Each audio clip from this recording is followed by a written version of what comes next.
In today's video, we'll be looking at 12 word pairs that are often commonly confused either by spelling, pronunciation, or usage context. Some of these words are homophones, meaning they sound alike but are different in meaning. Now, if that is something you'd like to learn, then stay with me.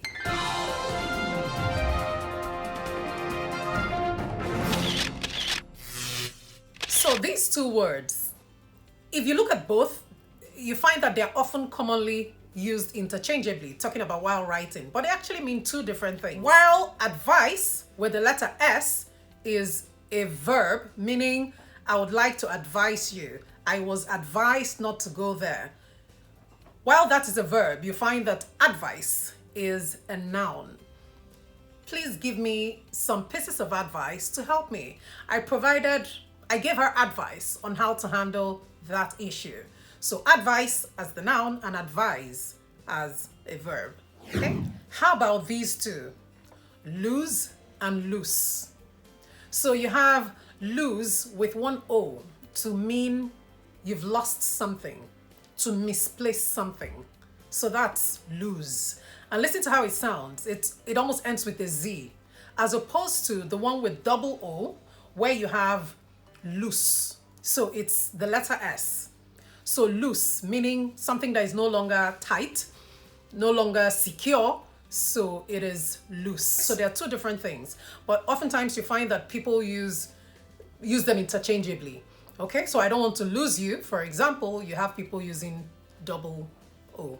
Okay, so O, single O is to misplace something, while double O is to make something less secure. For what you have here, true. The word true is, honesty, right? But when you now need to say truly, lose the E. Okay? Yes, remember the lose we said. So lose the E, misplace it, drop it, ditch it. Okay? So if you're saying truly, I concur. Truly, truly, I say to you. Do not type T-R-U-E-L-Y. You lose the E and then just go with truly. Liken that also to where you have been and being. That's also a common one. So been is like past participle. So I've been there. I hate being in that situation. Now that's like present participle. Being at one's mercy is not a pleasant feeling. So in it's active. So that's when you have B-E-I-N-G, being, as opposed to been. I have been there. Okay? So note that so that we do not keep mixing them up. So for this particular word, I believe it was the absence or the arrival, the advent of COVID-19 that made it very popular. So you have underlying illness, but a lot of times you hear people say underlining illness. Okay, this fellow is more at risk because he has an underlying illness, not underlining. I had it recently on national TV and it wasn't the best feeling because it was a well-respected person as guest on TV. So it's underlying as opposed to underlining. Okay, I believe underlining is to emphasize something more. Okay, like think of underlining a word. So that's to make more visible, make more prominent. The context could vary, but for the ailment context, then we're talking of underlying ailment, underlying condition. All right, so a predisposing condition, if you like. Now, how about these two words? Access and assess. Now, access is to gain entry, to gain permission, to obtain, right? So I would like to access the building, for example. Please grant me access. So you have, even though it's spelled as A-C-C, how to pronounce that is ac. So it's access, not assess. So if you are saying assess with the double S, yes, in both cases, they end with two S's, well, double S. If you're saying assess, then what you mean is to examine something, to evaluate something, right? That's what you mean when you say assess. I would like to assess your progress thus far. So let's check, let's evaluate, let's look at it. Okay, so do not mix both words up, either while writing or speaking. And then we take it to whereabouts. The word is whereabouts, meaning is, I'm wondering, no one was able to tell her whereabouts, confirm her whereabouts. It ends, emphasis there is for the last word, which is the S. It ends with the letter S. There's no such thing, at least in the context I just explained, as whereabout. Okay, so whereabouts as opposed to whereabout. Before we go to the next one, if you haven't subscribed, now is a good time. You knew I was going to say that, didn't you? And go ahead and like the video if you've received any value thus far, and let us keep going. And this is a big one. Now, spelling wise, they actually look almost the same, where you have prophesy and you have prophecy. The difference is one has an S, the other has a C.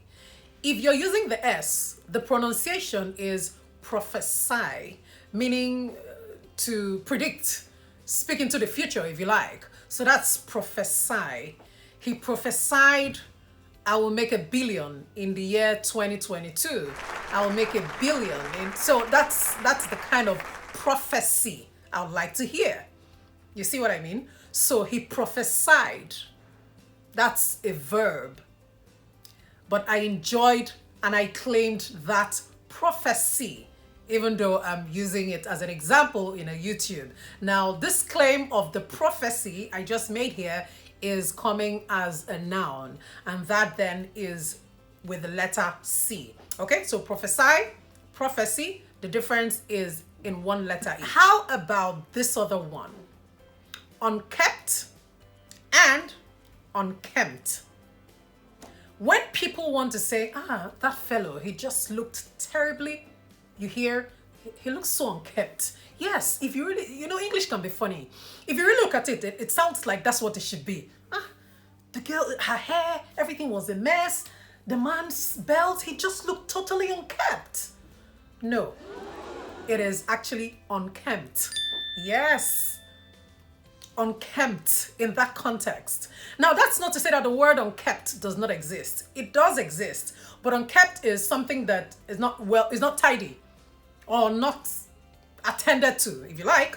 But in the context of saying you look disheveled, you look not well groomed. Yes, that's the word I'm looking for. Not properly groomed is likened to unkempt. So when next you want to say that, say, why does that fellow look so unkempt as opposed to unkept? Yes. So when you prepare that duty schedule, for example, where each person is assigned a task on a particular day, how do you write it?